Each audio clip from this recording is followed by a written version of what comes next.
அனைவருக்கும் வணக்கம்.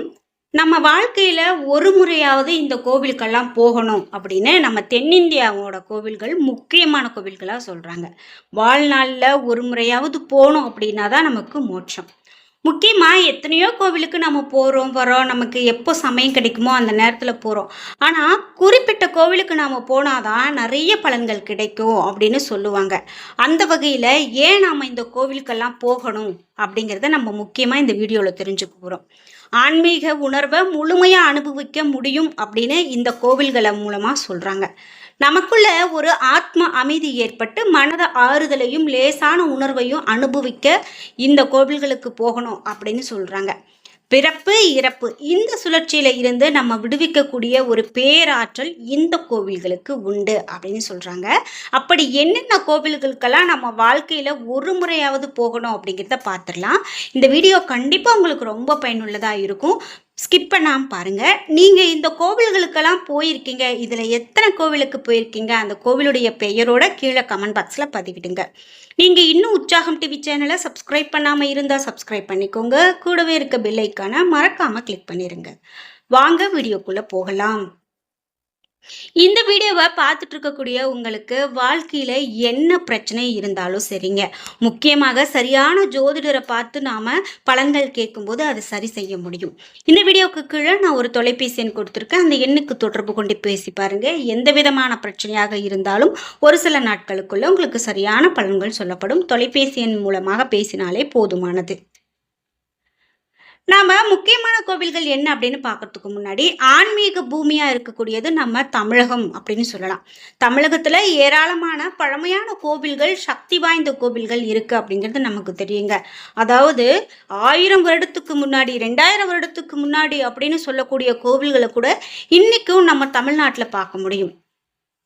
முக்கியமாக நம்ம வாழ்நாள்ல ஒரு முறையாவது போய் தரிசனம் செய்தே ஆகணும் அப்படின்னு சொல்லக்கூடிய 10 கோவில்களை மட்டும் நம்ம பார்க்கலாம்.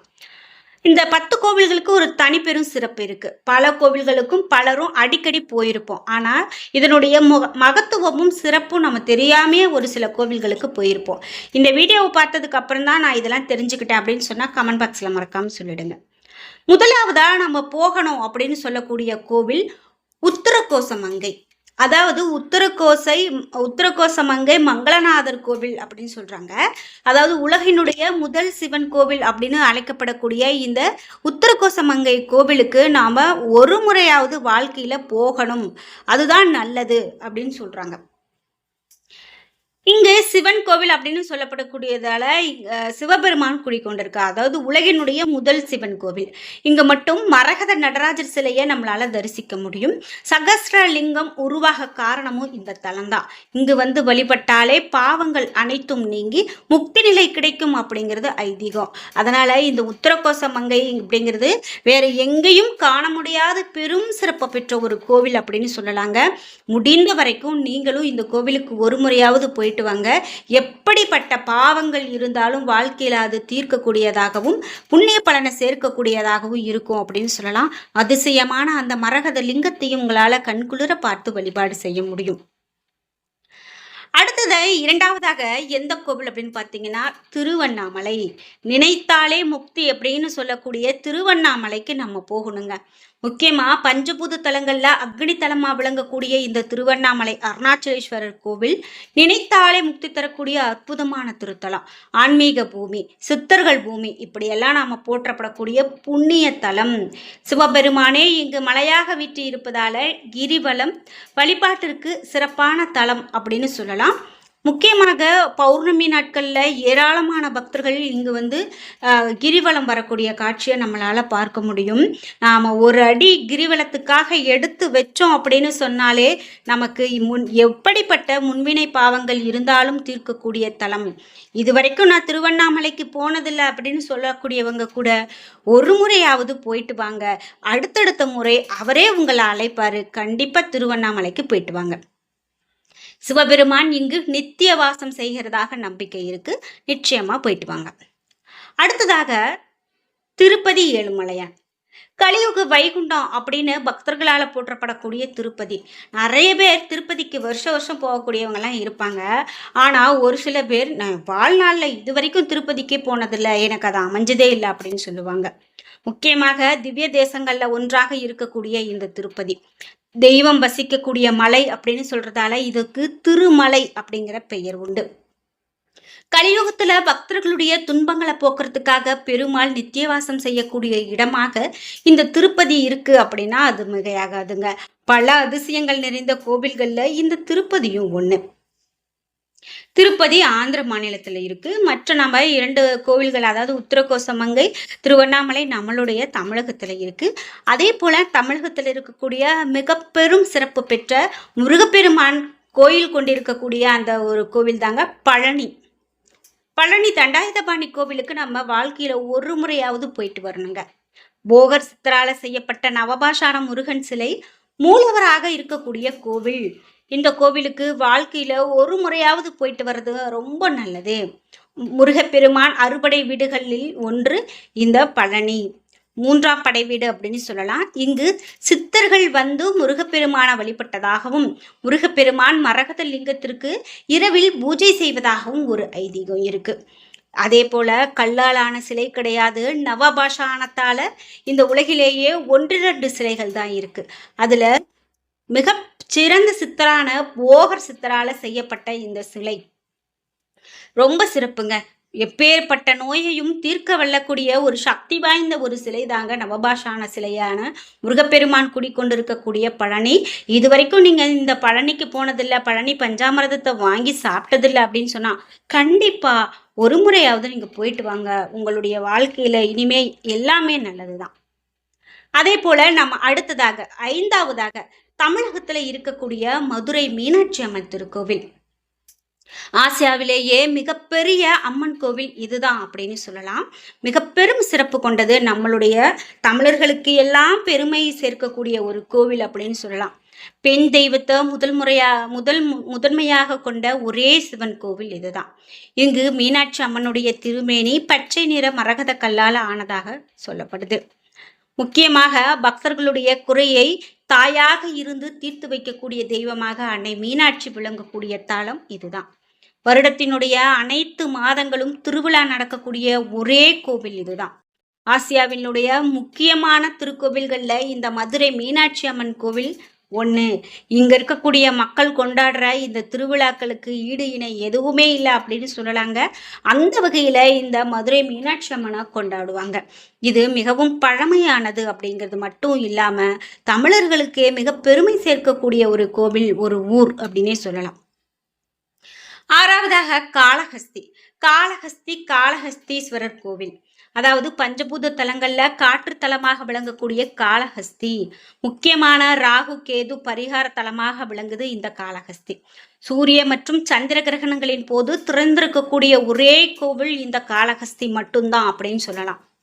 மனிதர்கள் மட்டும் இல்லாம சிலந்தி, பாம்பு, யானை ஆகியவையெல்லாம் சிவனை வழிபட்டு முக்தியடைந்த தலம் அப்படின்னு சொன்னா அது இந்த காளஹஸ்தி. அதாவது பஞ்சபூத தலங்கள்ல காற்று தலம் அப்படின்னு பார்த்தோம். இந்த பஞ்சபூதங்களுக்கு ஒரு தலங்கள் இருக்கு அப்படின்னு சொன்னாலே அதுவே ஒரு மிகப்பெரும் சிறப்பு. அதுல எவ்வளவு பெரிய அர்த்தங்கள் இருக்கு தெரியுங்களா?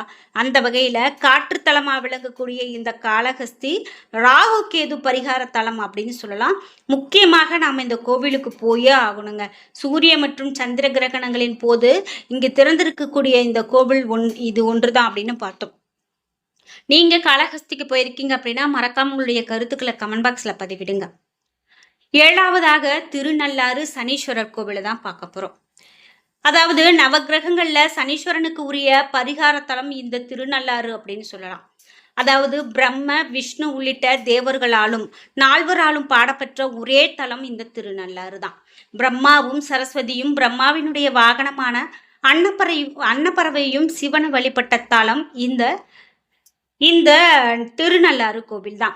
தற்பை வைத்து பிரம்மன் சிவனை வழிபட்ட தலம் திருநள்ளாறு தலம் அப்படின்னு சொல்லலாம். அதாவது நம்ம கிரகங்கள்லேயே சனி பகவானை பார்த்து தான், சனி கிரகத்தை பார்த்து தான் ரொம்பவே பயப்படுவோம். அதாவது நமக்கு ஏதாவது பிரச்சனை கொடுத்துருவாரோ அப்படின்னு நினைப்போம். ஆனால் நீதிக்கு சரியான பலன் கொடுக்கக்கூடியவரே சனி பகவான் தான். அதாவது நம்ம தவறு செய்தால் கண்டிப்பாக அதற்கு தண்டனையும் உண்டு, நல்லது செய்தால் கண்டிப்பாக அதற்கு பலனும் உண்டு.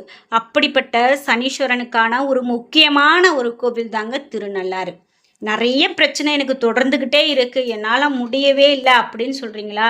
கண்டிப்பாக இங்கே போய் திருநள்ளாறில் போய் சனீஸ்வரனை வழிபட்டு வாங்க. நிச்சயமாக உங்களுடைய வாழ்க்கையில் நல்ல மாற்றத்தை காண முடியும்.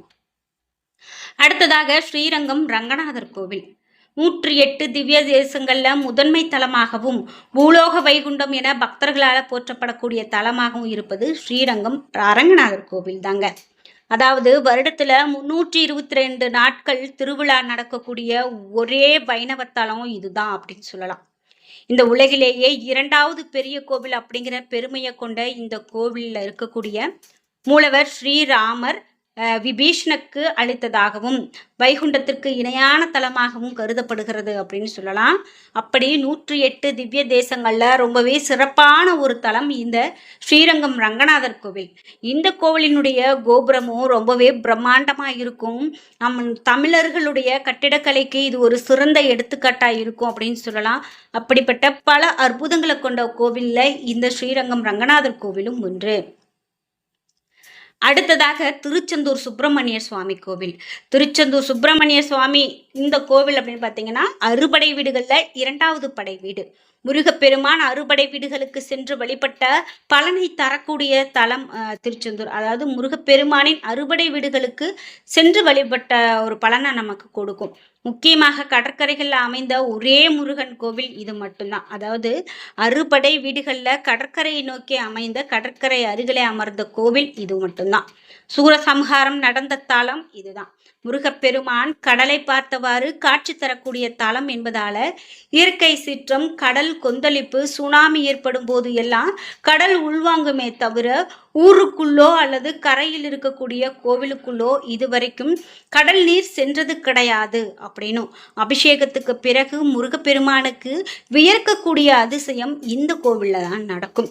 கந்தசஷ்டி திருவிழா மிக மாபெரும் திருவிழாவான் நடக்கும்.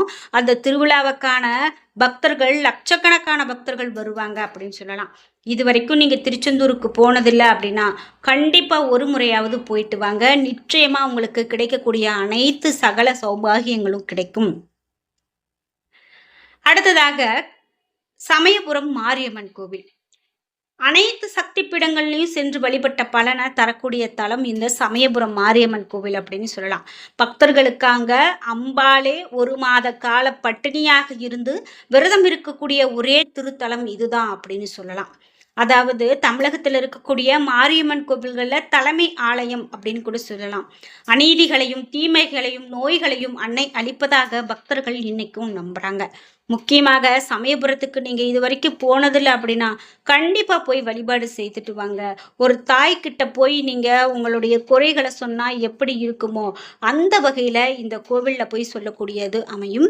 முக்கியமாக சமயபுரத்து மாரியம்மன் கோயிலில் போய் வழிபாடு செய்துட்டு வந்தீங்க அப்படின்னா உங்களுக்கு ஏதாவது ஒரு நோய் பிரச்சனை இருக்குது, ஒரு குழந்தை பாக்கியம் இல்லை அப்படின்னு சொன்னால் கூட கண்டிப்பாக அதெல்லாம் உங்களுக்கு உடனே கொடுக்கக்கூடிய ஒரு தாயாக சமயபுரத்து மாரியம்மன் இருப்பார் அப்படின்னா அது மிகையாகாது. என்ன நண்பர்களே, இன்னைக்கு வீடியோவில் நாம் வாழ்நாளில் ஒரு முறையாவது போய் பார்க்க வேண்டிய கோவில்கள் சில பற்றி பார்த்தோம். இந்த வீடியோ கண்டிப்பாக உங்களுக்கு ரொம்ப பயனுள்ளதாக இருந்திருக்கும். வீடியோ உங்களுக்கு பிடிச்சிருந்தா லைக் பண்ணுங்கள், ஷேர் பண்ணுங்கள், கமெண்ட் பண்ணுங்கள். நீங்கள் இன்னும் நம்மளுடைய உற்சாகம் டிவி சேனலை சப்ஸ்கிரைப் பண்ணாமல் இருந்தால் சப்ஸ்கிரைப் பண்ணிக்கோங்க. கூடவே இருக்க பெல் ஐக்கானை மறக்காமல் கிளிக் பண்ணிடுங்க. நன்றி வியூவர்ஸ்.